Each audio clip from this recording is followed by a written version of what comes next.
Hi. I'm not entirely sure it's going to be a very long review today on this Books for You to Love, because the books that I'm going to be talking about today, they are so universally well loved that I feel that if I did a really in-depth analysis into what makes them great, um, it would just be repeating what a load of other great people have said in the past.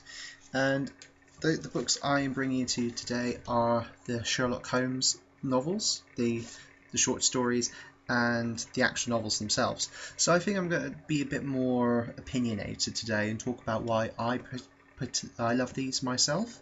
Um, and in a way, hopefully, that will show you exactly why they're worth reading if you haven't read them already. I know so many people have.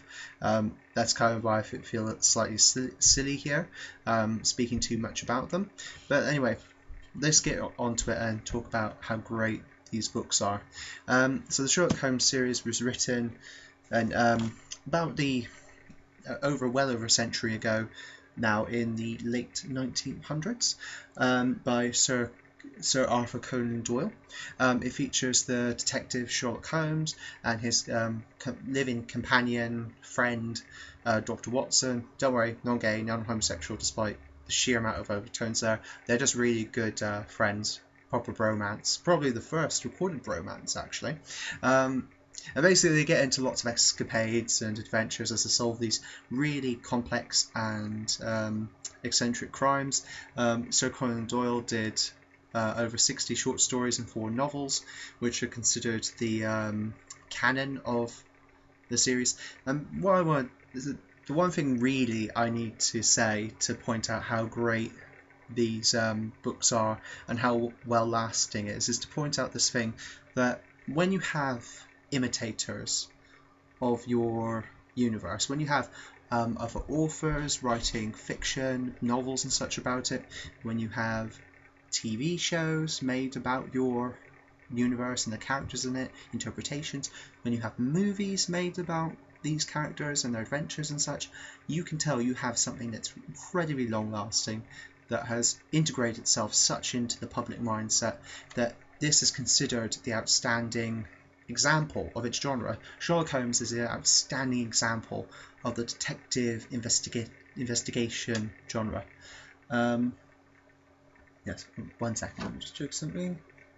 No, it's all good. Yeah, so, I mean, why is it great? Why do I feel Sherlock Holmes is quite good?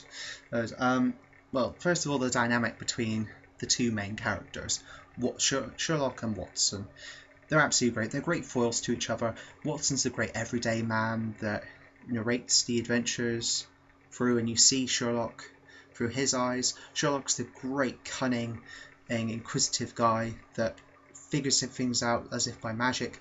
I think they were wise. Sir Conan Doyle was wise to look through Watson's eyes, because if there'd be too many great leaps and lots of descriptiveness. I mean, Holmes would probably go step by step with you about how he noticed things, and just he has a general arrogance at times around him. It's a bit weird.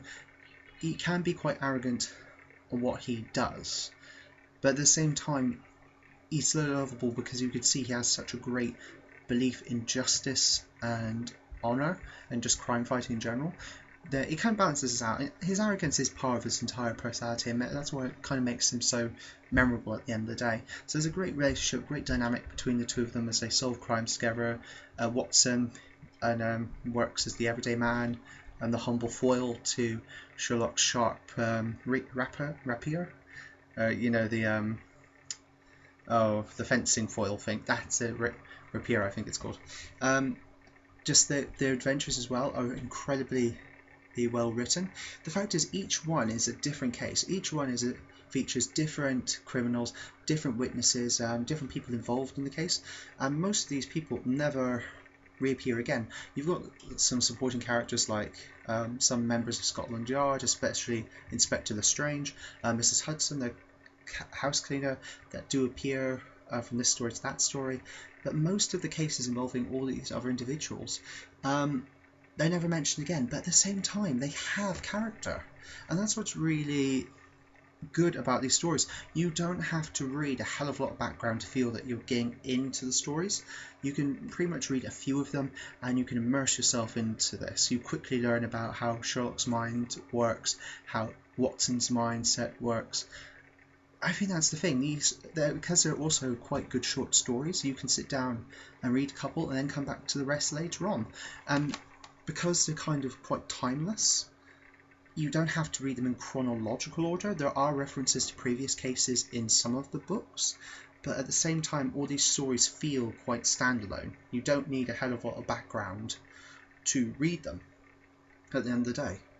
And just as well, it's so greatly eccentric and so greatly witty. There's a lot of good little witty humorism in there, a lot of little jokes and commentary and such. And I think what I really like is just how sensible Watson and Holmes are. They're going about their daily lives, they're enjoying themselves and getting on with their lives, but at the same time they have this great sense of honour and justice, and you can really relate to them as individuals. In fact, they're quite often, apparently, at this address in Baker Street where the characters lived at this fictional address, mail keeps getting sent every year to Mr. Holmes to solve cases and such. It's absolutely ridiculous. People relate to him so much they think he really existed rather than being a fictional character. In a way, you don't know until decades afterwards which characters are so outstanding they will stay in the public mindset, etc. But certain ones you can just tell off the top of your head. The sheer popularity initially that Sherlock had and has remained with us ever since, and it shows no sign of slowing down. You've had the really popular BBC TV series of Sherlock that's just happened. You've got Elementary, another series which just started in America, where Watson's been reinterpreted.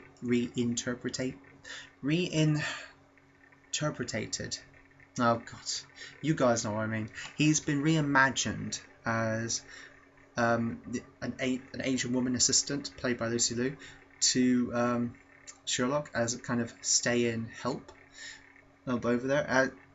It's just great how, but the fact is the characters are still so timeless that despite these reimaginations and these reinterpretations, that's the word, that they do of the characters, they still remain the same. Oh, my phone's going. I'm going to have to let me just quickly grab that. One sec.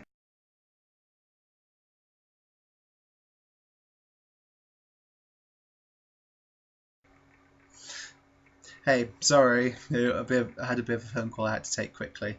But anyway, just to finish off, I just wanted to say which ones were my favourite stories out of the Sherlock Holmes stuff. My favourite novel was Hound of the Baskervilles. It had a very good a very good narrative from Dr. Watson. It was really focused on him in this novel. Although I thought that actually carried it quite well. If he had been with Sherlock, I think the mystery would have solved itself a lot quicker, so it would have been quite a short story. But by removing Sherlock for a good percentage of this novel, you were left with Watson to try and figure out what was going on. And my favourite short stories I have from it, from the 60 or so, I really liked The Speckled Band. I thought that was a great little brilliant piece that Conan Doyle wrote. What else? The Red Hair League. I thought that was quite a comical one. And what was the other one? I really like. Oh god, sorry. I just have to consult it. I know off the top of my head which stories I like, but I was just trying to remember which one it was. The Adventure of the Six Napoleons, and I really enjoyed that one as well. It was a bit quirky, a bit weird and fun, but then that's the Sherlock Holmes story as a whole. They're great, eccentric, fun little mini adventures. But anyway, yeah, so tell me which your favourite stories are. Do you think there's any great points about the Holmes stories that I left out that you think would like to be mentioned? I know I didn't mention Moriarty, but I suppose I didn't mention Moriarty because he only really appeared in the one adventure. He is seen as Sherlock Holmes' arch nemesis because of his level of intellect, but I think they could have done more with mentioning him a bit more. He's been vastly expanded on with many different incarnations. Really, actually, every TV series and book and stuff and film that has been done has always had a Moriarty incarnation next to the Holmes incarnation. So yeah, but anyway, what's your favourite story, like I mentioned, and what other great points do you think make the Sherlock Holmes books great? Okay, I'll leave it at that and get back to you soon. Bye.